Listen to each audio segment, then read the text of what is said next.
back to my channel. So today I want to talk about something that's a little bit more real with you guys. So for those of you who've been watching my videos, you know I've been living in Korea for about 4 years. After living here for a few years, I started to realize there are things that just get really hard. And there are things that happen and things that you experience that you weren't really expecting to experience when you live abroad. And I feel like they're very important things to talk about and really real things that happen not just to me but to other people who are living here or in other countries. I think for those of you who are also interested in moving to Korea or another country, I think these are things that you really should stop and think about as well. So today I'm going to talk about the 8 realities of living abroad. Okay, and just so you guys know, what I'm going to talk about today is a little bit more on the difficult side of living abroad, and some of it can be really hard and these topics can be very difficult, and I don't want you to think that I don't like it here in Korea because I love it here. I love living abroad, but these are just some of the realities that will happen not just to me but to other people living in Korea or in another country. So just remember, I love it here. Okay, so the first thing that happens when you're living abroad, which I think should be pretty obvious, but it is and it isn't, is losing friends. I think a lot of people know when they come to another country that they're gonna lose touch with a lot of their friends back home, but I don't think that people realize like how strong that can become. But when you're living in another country, a lot of the people that you once called your best friend very quickly will move on without you. And it's not that they don't care about you, it's just that you're physically not there. You can't visit them that easily. And honestly, when you are visiting home, you don't get to see your friends very much because you're focused on seeing your family. And they continue to live their lives, and you know, new things happen in their life and you're not there. And you're also in a totally different time zone. You can't just call them easily or talk to them easily. So naturally your lives diverge and they move on. The hardest thing about living abroad is that when you're losing your friends, it's not just 1 or 2 friends, it's not just a friend group here and there. It's all your friends that you've probably collected throughout your entire life. You basically are throwing all of your friends away. And it's not that you can't be their friend, it's just that you will realize that you're no longer a big part of their life, and as much as you care about them and as much as they care about you, you're not there for their milestones. You're gonna miss birthdays, you're gonna miss weddings, you're gonna miss conversations, and you know, it just happens. And it can be very difficult because when you're living in another country, your support system that you spend your whole life developing is just kind of not there anymore. Of your friends, of course, there are going to be quite a few people that you do keep in touch with, and you'll see when you go back home, but it won't be the same unless you actually move back home and try to get together with them again. The likelihood of you spending that much time with them or keeping in great touch with them for the rest of your lives is very slim. And I think that's a reality that people don't realize when they move abroad.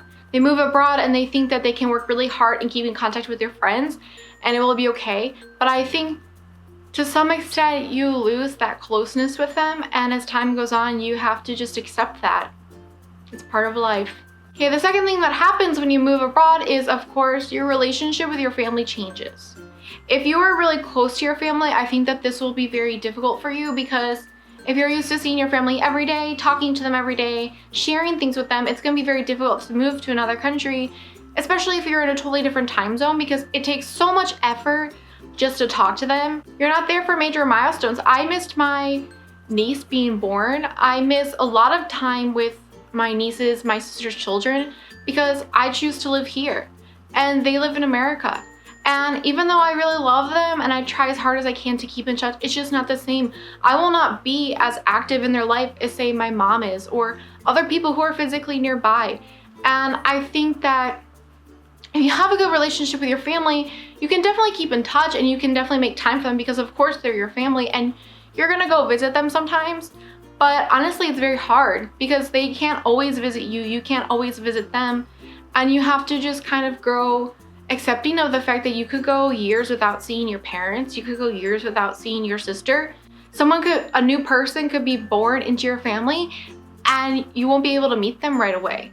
It can be really hard to not be near your family and not be able to see them that easily. The third thing that happens when you live in another country is your friend groups can change. Some of your friends might not be locals, they might be other people who moved to that country just like you. And some of those people will stay there for a year or two and then go back to their country. And some of them who do plan on staying there for a while, they get some some issues come up and they go back to their country. And even your local friends, they might move to another city. And in general, compared to the local people in the country that you live, those people have extended friend groups because they went to school here. They went to elementary school here, middle school here, high school, college. They have friends from different parts of their life. All of the friends that they collected in their life are in this country. But all of the friends that you collected in your life are in a totally other country, and you're kind of stuck. And it's really hard because essentially your friend group is starting from scratch, even though you're an adult.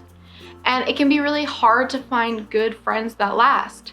And I'm not saying that I don't have friends. I do have friends, but I think it's very difficult, especially when you first move to another country, to make these new friends and to find friends that like you're friends with them, but they actually have a lot in common with you and they're actually someone that you want to spend your time with. We tend to get thrown into another country and meet people because we're desperate to have friends that will be friends with people for a while and realize that we just don't click with them well. And it's kind of hard because when you're kind of not in a position to be picky about friends, you're kind of stuck, like, what do I do? Okay, the fourth thing that you need to worry about when you move to another country is visas. Depending on where you go, visas can either be very easy to come by, very difficult to come by, and just downright annoying. They depend on your working status or your student status. They depend on what country you're from, sometimes your income level. For example, in Korea, if you come as an English teacher, you're pretty much stuck being an English teacher because your visa category does not let you do anything else. You can't just branch out. You can't make career choices that easily when you move to another country because your visa could be limiting you. So you're kind of almost not as free.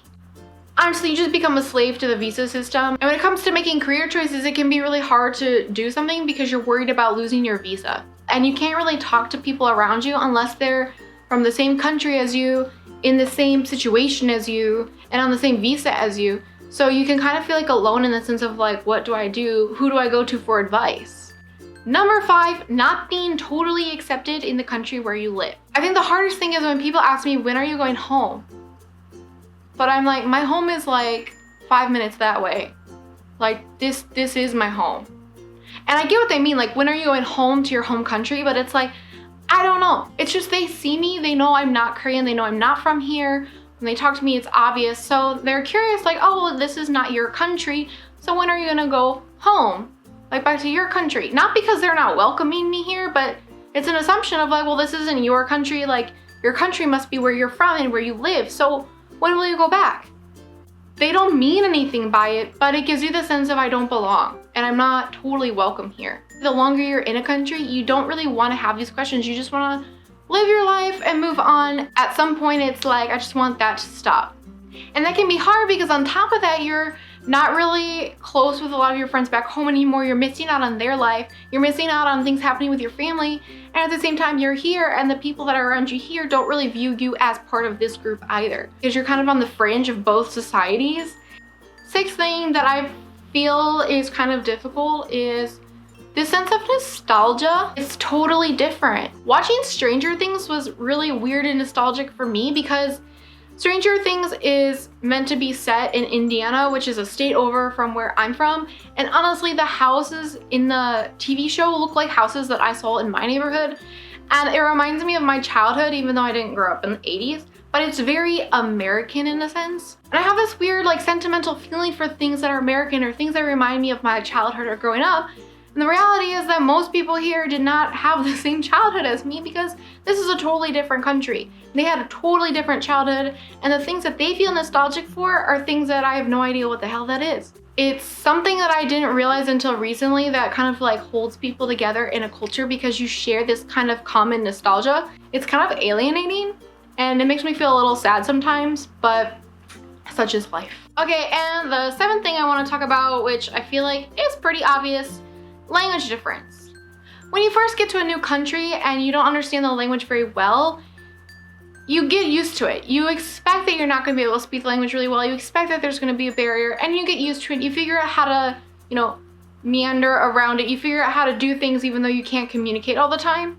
And maybe you ask friends or coworkers for help to make things like doctor's appointments and yada, yada, yada. But when you're here for a long time, and me, I've personally been studying this language for a long time, it eventually gets frustrating that you're living somewhere where it's just such a hassle just to see a doctor or do something because, you have to worry about communicating, you have to worry about making a phone call in a language that you're not fluent in and being understood. And language can just get in the way all the time. And even if your language skills are really good, it's just very draining that there's this extra step to everything you have to do. You have to go through this like language just to get everything done. Okay, and the last thing that I feel like can be pretty difficult to deal with when you live in another country is that country will often have a certain view of your home country. Whatever is going on in your home country, people put that on you. So whether you agree or disagree with what's going on in your home country, people just look at you and associate you with all of that, and it can be very hard to express yourself and your opinions as an individual. Sometimes it's just really frustrating when someone says, oh, you're American, so you're like this. But I'm like, but I'm not like that. Like, that's not me, that's not my opinion. And people just kind of stereotype you as being a certain way because you're from a certain country. On the flip side though, living in another country, you get a little bit more of an objective view of your home country because you're not there. You're not really participating in society. You're being molded and shaped by the society you're in. And I think you'll start to look back at your home country and start to see it a little bit in a different light. Anyway, it can be pretty tough because your cultural identity is being affected by the country you live in, which indirectly is probably impacting your political views. Okay, and that's it, everyone. If you're living in another country too, or even if you're living in Korea like me, if there's anything you feel like I didn't talk about or something you want to add or something you didn't even agree with, please put it down in the comment section below because I'm just really curious about other people's experiences living abroad, what we have in common, what we may have experienced that's different. If you like this video, please hit the like button, and if you haven't already, please subscribe to my channel. I put out videos on every Tuesday, and that's it. So I will see you later. Bye bye.